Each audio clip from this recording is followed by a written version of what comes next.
दोस्तों क्या हो अगर हमें 15 सालों के लिए बिना बिजली के रहना पड़े तो हमारी ज़िंदगी कैसी होगी। क्या हम इंसान बिना बिजली के सर्वाइव कर पाएंगे या फिर मारे जाएंगे। तो चलिए जानते हैं। मूवी की शुरुआत कुछ पुराने दिनों से शिकागो में होती है, जहाँ पर सभी इंसानों के पास इलेक्ट्रिसिटी थी। यहाँ पर हमें चार्ली नाम की बच्ची को देखते हैं जो कार्टून देख रही होती है। तभी उसका छोटा भाई डैनी आईपैड में गेम खेल रहा होता है और उनकी मोम रेचल फ़ोन पर किसी से बातें कर रही होती है। तभी उसका हस्बैंड बेन घबराता हुआ घर आता है और उन्हें बताता है कि उनके पास ज़्यादा टाइम नहीं है। जिस पर रिचर्ड उससे पूछती है कि तुम किस बारे में बात कर रहे हो। अचानक यहाँ बेन के घर की लाइट्स बंद होने लगती है और उसके लैपटॉप में कुछ फाइल डाउनलोड हो रही होती है जो अगले ही सेकंड 100% डाउनलोड हो जाती है। जिसके बाद वो अपने लैपटॉप से यूएसबी निकालकर उसे एक मेटल के लॉकेट में लगाने लगता है। वहीं दूसरी ओर हाईवे पर माइल्स और उसका दोस्त अपनी कार से कहीं जा रहे होते हैं। तभी अचानक से उनकी कार बंद हो जाती है। तब वो कार से बाहर निकलते हैं और देखते हैं कि हाईवे पर उनके पीछे एक के बाद एक गाड़ियों की लाइन लगी हुई है, जिनकी हेडलाइट्स भी एक के बाद एक अपने आप बंद हो रही थी। आसमान में प्लेन्स इधर उधर क्रैश होने लगते हैं, ज़मीन पर ट्रांसफार्मर फटने लगते हैं, यहाँ तक कि ब्लेज टावर भी एकदम काला पड़ चुका था। इसके बाद हम धरती को अंतरिक्ष से देखते हैं, जहाँ धीरे धीरे धरती से बिजली गायब होती हुई नजर आ रही थी। अंधेरा उसके नॉर्थ पोल से ईस्ट और साउथ में फैलता जा रहा था। इसके बाद हमें एक स्टोरी सुनाई जाती है जिसमें हमें पता चलता है कि ब्लैकआउट डे को 15 साल से ज़्यादा हो गए हैं। ब्लैकआउट डे के बाद इलेक्ट्रिसिटी वापस आई नहीं और जिस वजह से इलेक्ट्रिसिटी से चलने वाले सारी की सारी चीज़ें बेकार हो गई है। यहाँ तक कि लोगों के कार इंजन, जेट एयरलाइंस और जरा सी बैटरीज भी बिल्कुल ख़राब हो गई थी। इन सब चीज़ों की वजह से बड़े पैमाने पर सबकी हालत बहुत ज़्यादा ख़राब हो गई।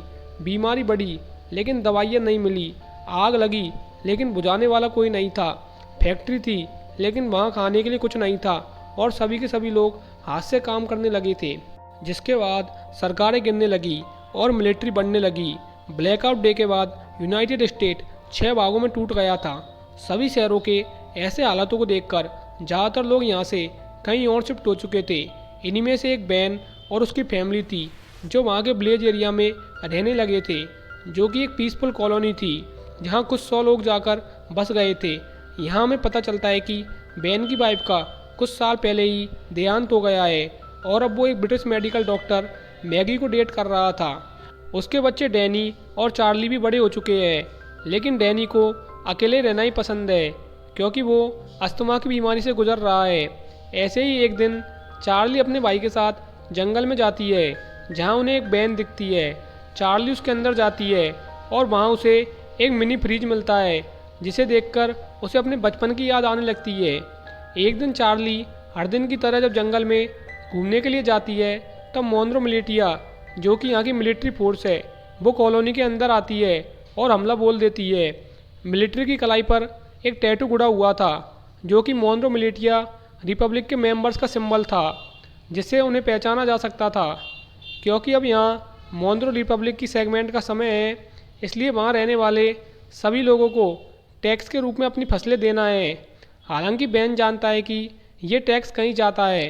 बैन को लगता है कि उनके साथ कुछ बुरा होने वाला है, इसलिए वो अपने सबसे अच्छे दोस्त औरॉन के पास जाता है और उसे वो लॉकेट दे देता है जिसमें बैन ने मूवी की शुरुआत में यूएसबी को लगाया था।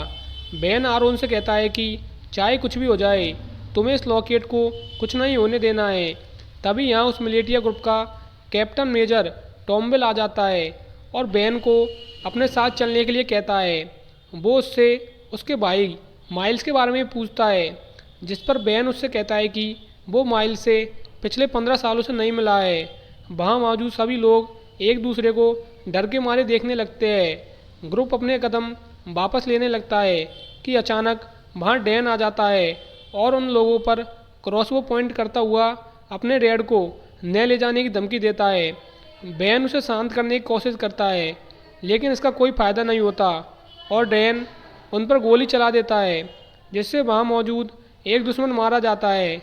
यह देखकर एकदम सभी लोग मिलिट्री ग्रुप पर हमला करना शुरू कर देते हैं, लेकिन इस लड़ाई में उनका कोई मुकाबला नहीं होता और कई लोग मिलिट्री द्वारा मारे जाते हैं।